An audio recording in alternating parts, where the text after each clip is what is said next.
Homme de Dieu, si vous n'arrêtez pas de prier n'importe comment pour Israël, ça va aller de mal en pire.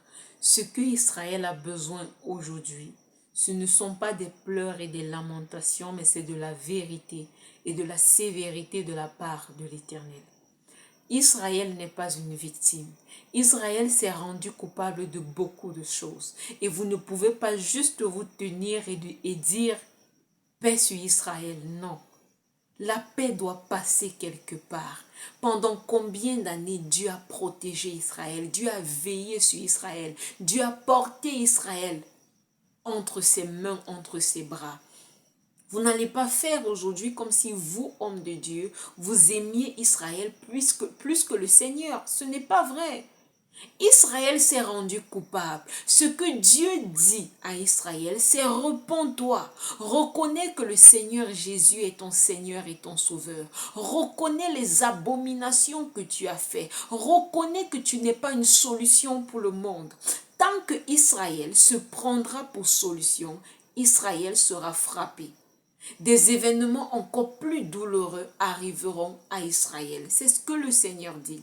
Si vous êtes des étrangers en Israël, portez vos choses et partez. Quittez le pays. Mettez-vous en sûreté dans vos nations respectives. Parce que tant que Israël ne reconnaît pas son tort, il n'y aura pas de délivrance. Il n'y aura pas de paix pour Israël. Lisez bien la Bible. Plusieurs fois, Israël s'est retrouvé en guerre pour avoir désobéi à Dieu. Quelle était la solution? Qu'ils se repentent, qu'ils prennent le sac et la cendre. Et le Seigneur les a délivrés. Ce n'est pas aujourd'hui que Dieu est devenu méchant envers Israël, mais c'est que Israël doit reconnaître ses fautes. Israël doit reconnaître son tort. Oui, Israël est aimé de Dieu. Parce que Dieu ne peut pas haïr celle qu'elle a aimée au premier jour. Non. Dieu est sur la terre physiquement, dans le corps d'une femme.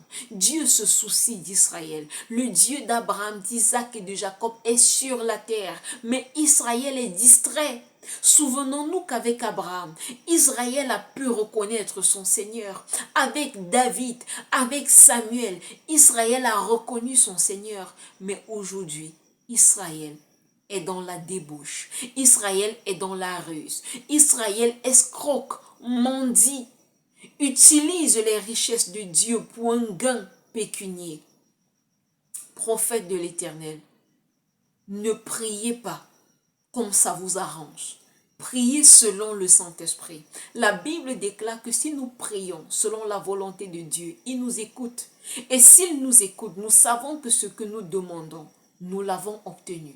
Priez selon la volonté de Dieu. Qu'est-ce que Dieu dit concernant Israël? Dieu ne fera pas ce que vous voulez pour Israël. Dieu fera ce qu'il a planifié, ce qu'il veut. Donc si vous voulez que Israël soit délivré au plus tôt, priez selon la pensée de l'Éternel. Donc je vous invite, priez pour Israël, mais pas dans le sens de vos pensées. Priez selon le Saint-Esprit, écoutez le Saint-Esprit pour savoir quel est le sujet de prière afin de mettre les genoux au sol pour Israël. Mais rappelez-vous d'une chose, le Seigneur nous a appris à aimer notre prochain. Ton prochain, c'est d'abord celui qui est à côté de toi. Avant de te lever et de dire, Seigneur, qu'est-ce qui se passe en Israël? Camerounais, qu'est-ce qui se passe dans le Nozo? Burkinabé, qu'est-ce qui se passe dans ton pays? Mali, qu'est-ce qui se passe dans ton pays? Veillons les uns sur les autres. Mais nous commençons d'abord par veiller sur les frères et sœurs de la maison avant de veiller sur ceux de l'extérieur.